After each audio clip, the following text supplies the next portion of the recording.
What would you say is your most effective networking tool?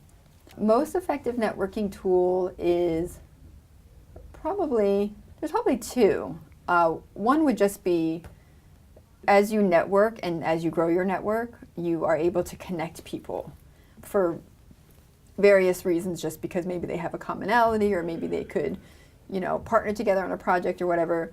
That ability to connect other people is very powerful and keeps you connected and makes you a powerful networker. So I would say that being a connector for people is extremely powerful. Not everyone does it, but everyone should. So I think that's one tool. But I think the other one that is much more at people's disposal is just information. I think people forget that even though we live in this age of like information at your fingertips, precisely because there's so much information out there, that you can help provide people very targeted information. So an example of that is, people ask me, how did you get to Warren Buffett? He didn't know you, like there was absolutely no connection to him whatsoever. I didn't know anybody around him either. So how did I get to Warren? One of the things I did, and I did it over the course of a few years, is I would always send him, and even though if he had read it or not, but I always sent him articles or articles that were published by Bloomberg or elsewhere that were of interest to him. So it might have to deal with one of his companies, it might be something related to philanthropy, anything that I thought that would be of interest to him. I just sent over to his secretary, and whether he read it or not, he knew that he was always being helped by me to give him some information.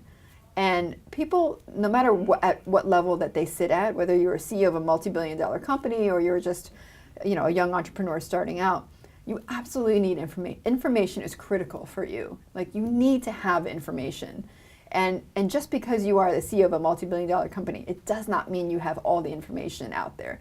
You are not the smartest person in the room. There's a ton of information out there that you need to make informed decisions. So if you can help that person cut through the clutter and give them things that are of interest, you become a much more powerful resource for them, and you get their attention a lot more than just sending them emails every day or whatever and say, hey, can you sit down with me for 15 minutes? They have no incentive to sit down with you. I mean, they're busy people. So I think the more you make yourself a resource, the better the chances are that you'll reach that person. Mm-hmm. And what's interesting here is that you said it was the course of a few years that this happened, right? It was the course of a few years. I mean, nothing is ever an overnight success.